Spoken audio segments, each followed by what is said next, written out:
भवसम्भवभीतिभेदनम्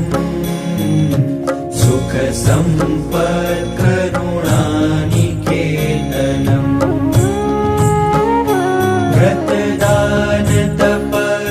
व्रतदानतपक्रियाफलम्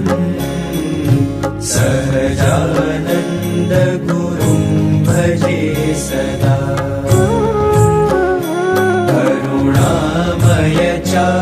करुणामयचारुलोचनम्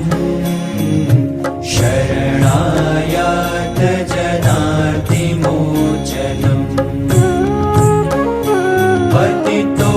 पतितोद्धरणाय तत्परम्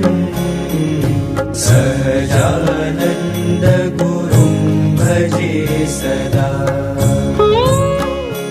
भगवन् कृपया त्वया कृतम्